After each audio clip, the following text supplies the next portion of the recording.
Okay, I'm sitting here with Mr. Tatum, who's been our bus driver down here. He's in charge of the company, which is out of Georgia. It's been a very good trip for us, and he's been a very fine driver and good companion. But I missed the dinner last night, and I understand that you were regaling the ladies of our trip with some of the stories of your youth. So, I had a few when I was driving truck and all that. I remember, I had an accident once, and they towed the truck out. They picked up the engine in one piece with the driver's frame in the cab.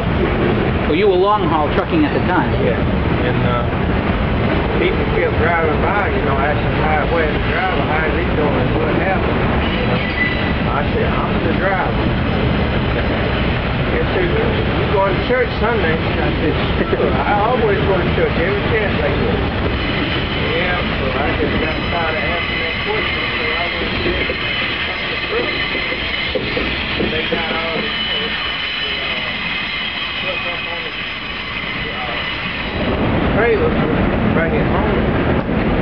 I just got on the truck and said, I wouldn't have to answer no more questions. Now, were you born down in the South, or where were you born? You ever heard of Jimmy Carter, our home ex-president? Yep. I was born in his town, Plainville. So and now you're 78, so that would be about 1936 or so, I think. 35, so you'll be 79 this year. So you've actually lived through all of the changes in the South. You saw it as it was. Now, two things I'd be interested in. Now, as a person, I've lived in Massachusetts all my life. Do people who have lived in the North, do they really understand what it was like to grow up in the South in the 30s and 40s if you were a black man? I wouldn't think so. A lot of stuff even when I was growing up, like going out in the field all day, picking cotton, picking peanuts, pulling corn. Now you say shaking peanuts? You have to you shake them off of the They climb up, then you pick them up, take the dirt off, put them on the stack. Oh, so when you're saying shaking peanuts, you're talking about taking the dirt off the pieces before you stack them up. Right. Stack them. Have two straps nailed to the pole. Stack the peanuts down and how you want it. When at the mule and wagon, I had two people with a long oak pole run through and lift stuff out the ground and throw it on the wagon. So not much difference than the way people might have been doing it a couple hundred years ago. Shaking pole on a wagon. Right. Now, the other side of the coin, it's a lot of years since then. Oh, yeah. And there's been a lot of changes. When you hear people, especially like you see young black men in the cities,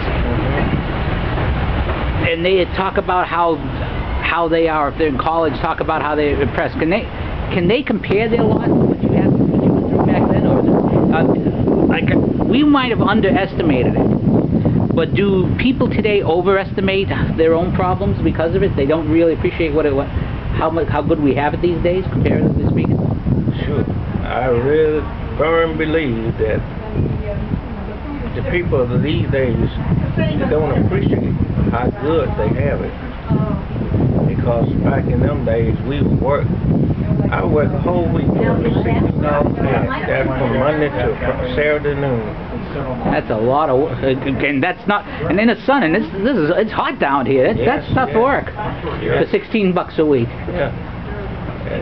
And I remember, we go from sun up to sundown, and I believe if they had to do it like we did it back then, they wouldn't do it, or they couldn't do it.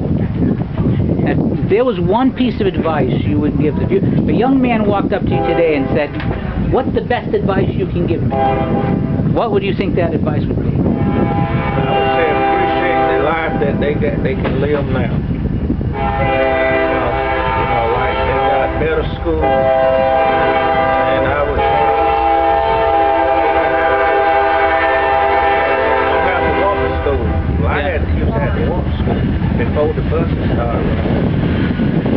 mother used to remind me constantly of having to walk to school. That never changed. Well, I say what, I'll say this. We appreciated you as our driver. And you're going to be one of the things we miss after we get off at the airport.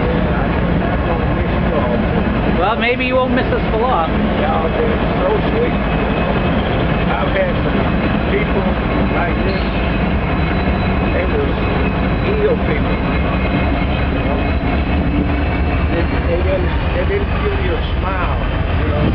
And to me, when you give me a smile, that means a lot.